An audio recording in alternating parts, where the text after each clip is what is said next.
नमस्कार. आदरणीय पवार साहेब, माननीय पृथ्वीराज बाबा, सचिन भाऊ, बाळासाहेब थोरात, व्यासपीठावरील सर्व मान्यवर आणि उपस्थित बंधू आणि भगिनींनो, उशीर बराच झालेला आहे.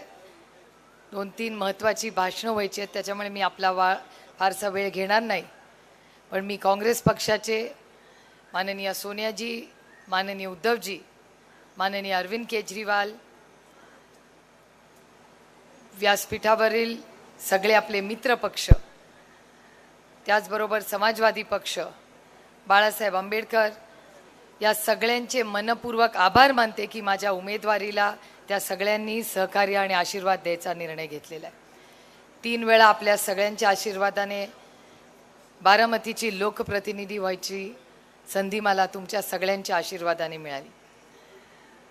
मगाशीच आपल्याला अमोलदादांनी सांगितलं की आम्ही सगळ्यांनी एकत्र काम करत असताना पहिला देश, त्याच्यानंतर राज्य, त्याच्यानंतर पक्ष आणि त्यांच्यानंतर कुटुंब, हेच धोरण घेऊन राष्ट्रवादी काँग्रेस पक्ष गेली अनेक वर्ष संसदेत आम्ही सगळे काम करतोय.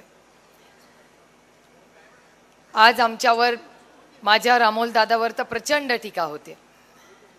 मला कौतुक वाटतं त्याची टीकेचं, कारण का गेले 10, 15, 20 वर्ष अमोलदादा आणि मी संघटनेत आम्ही एकत्र काम करतोय आणि घटस्फोट होऊन 6 महिने झालेत.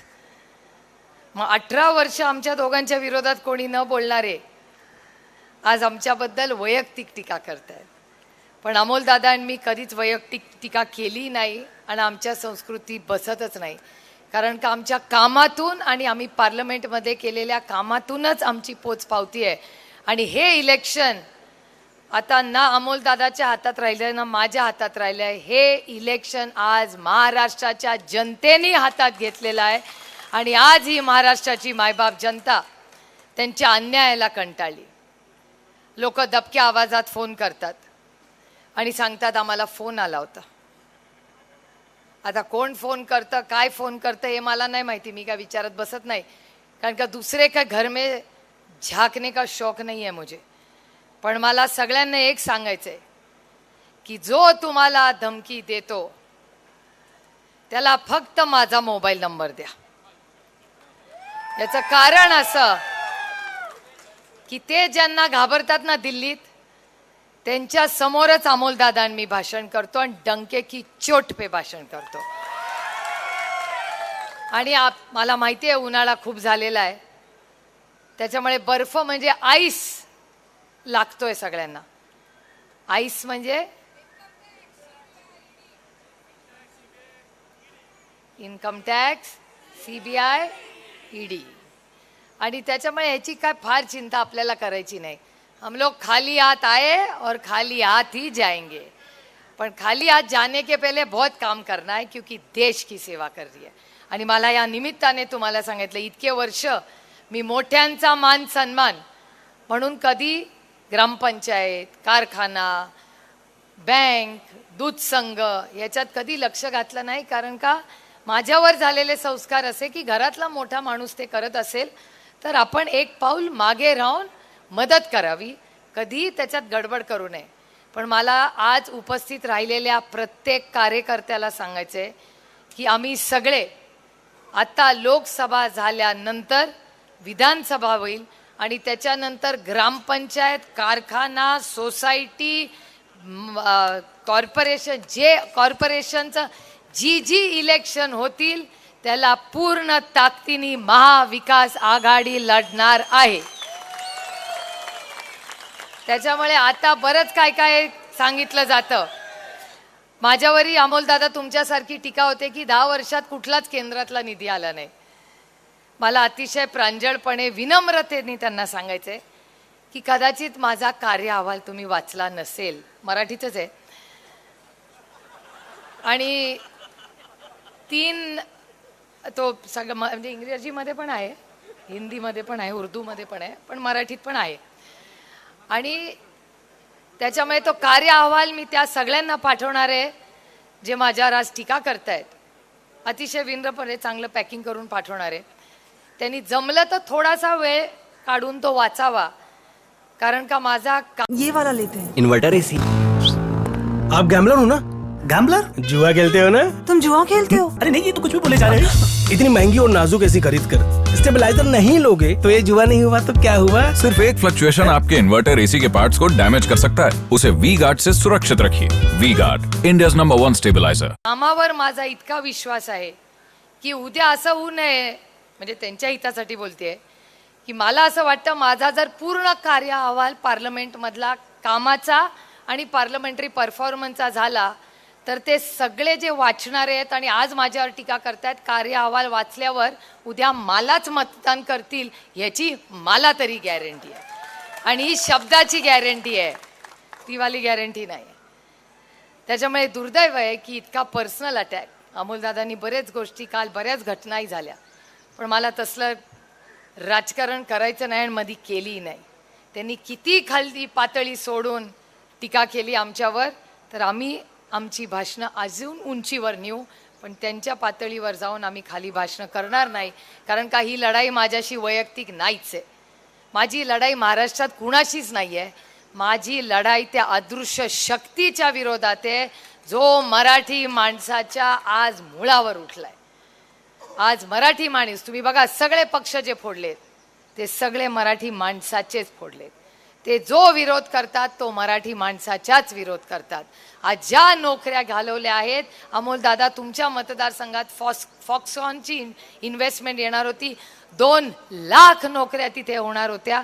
त्या 2 लाख नोकऱ्या घालवायचं पाप कोणी केलं असेल तर आज असलेल्या महाराष्ट्रातल्या आणि ही आपली लढाई आहे. आपली लढाई बेरोजगारीच्या विरोधात आहे, आपली लढाई महागाईच्या विरोधात आहे, आपली लढाई भ्रष्टाचाराच्या विरोधात आहे. त्याच्यामुळे आपल्या सगळ्यांना पुढचे 15 दिवस, आता बारामतीमध्ये पुढचे 15-18 दिवस आहोत, त्यानंतर आपल्याला सगळ्यांना शिरूर आणि पुण्यात पूर्ण ताकदीने तुमच्या दोघांसाठी आम्ही सगळे कोणी महाबळेश्वर गोवा कोई नहीं जा रहा है, सब इधर ही रहने वाले इस टाइम. त्यामुळे बारामती लोकसभा मतदारसंघातला प्रत्येक पदाधिकारी आणि कार्यकर्ता हा बारामतीचं मतदान झालं की 8 तारखेला आम्ही पुण्याला आणि मावळला आणि शिरूरला पूर्ण ताकदीने तुमच्या प्रचारासाठी येणार. एक शेवटचा मुद्दा सांगते आणि माझं भाषण संपवते. आपलं चिन्ह गेलं, यावेळेस माझं आणि अमोलदादाचं चिन्ह बदललेलं आहे. आम्ही दोघांनी पक्ष बदलला म्हणून चिन्ह नाही बदललेलं. आमचं चिन्ह का बदललं आहे तुम्हाला सगळ्यांना माहिती आहे. आणि मला असं वाटत होतं आपलं काय चुकलं की आपलं चिन्ह पण गेलं, आपला पक्ष पण नेला. मग कोणीतरी म्हणलंय रडत बसतील, ओ आम्ही शारदाबाई पवारांची नात आहे. मी माझ्या आजीनी कुठलीही परिस्थिती आली तरी मला रडायला नाही शिकवलंय, मला लढायला शिकवलेलं आहे. त्याच्यामुळे पूर्ण ताकदीने आम्ही लढू. आणि बघा माझ्या पांडुरंगाची इच्छा, माझ्या पांडुरंगांनी काय मला चिन्ह द्यावं तर तुतारी वाजवणारा माणूस. किती मोठे शुभ संकेत आहेत बघा. जेव्हा लग्न कार्य होतं तेव्हा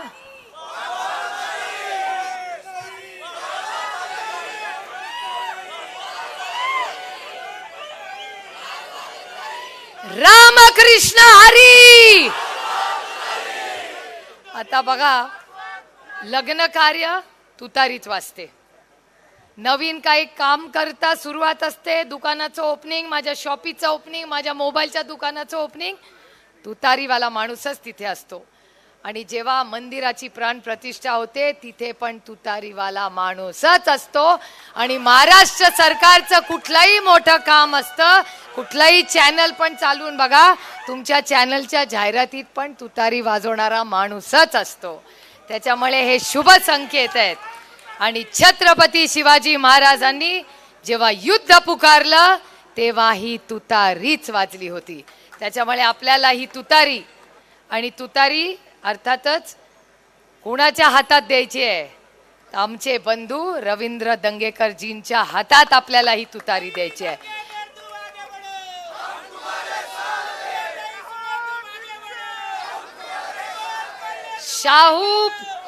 शाहू फुले आंबेडकर जीतेगा दंगेकर. त्यामुळे आम्ही तिघ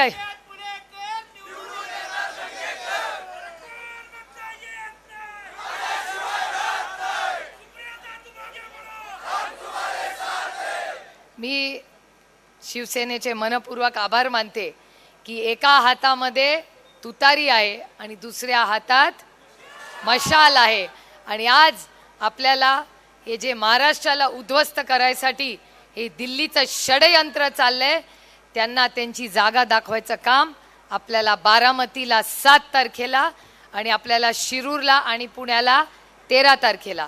माझी एवढीच सगळ्या सहकाऱ्यांना आणि पदाधिकाऱ्यांना विनंती आहे की तारीख आणि आपलं चिन्ह गाव वाडी वस्तीवर पोचवा पूर्ण ताकदीने. आज सगळीकडे ट्रॅफिक लाईट दिसला तरी माणूस माझ्याकडे बघून म्हणतंय तू तारीच वाजणार ह्यावेळेस. त्यामुळे अतिशय चांगलं वातावरण आहे आणि ज्येष्ठ पण म्हणतात तुतारी. पण आपण सगळे मोठ्या संख्येने आज इथे आला. बूथ कमिटीचं काम आज जयंतराव नाही आहेत, पण बूथ कमिटीमध्ये काँग्रेस पक्ष, सेना, आम आदमी पार्टी, समाजवादी सगळ्या पक्षाचे आमचे सगळे सहकारी पदाधिकारी एक कुटुंब म्हणून आज इथे काम करतायत. आज अतिशय चांगलं नियोजन तिन्ही पक्षाच्या माध्यमातून झालं.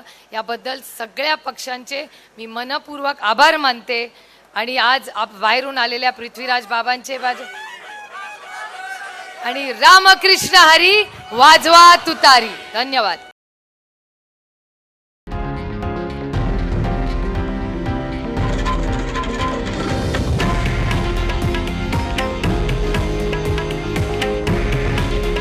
हे आहे देशातील नंबर 1 न्यूज नेटवर्क आणि आपण पाहत आहात TV9 मराठी.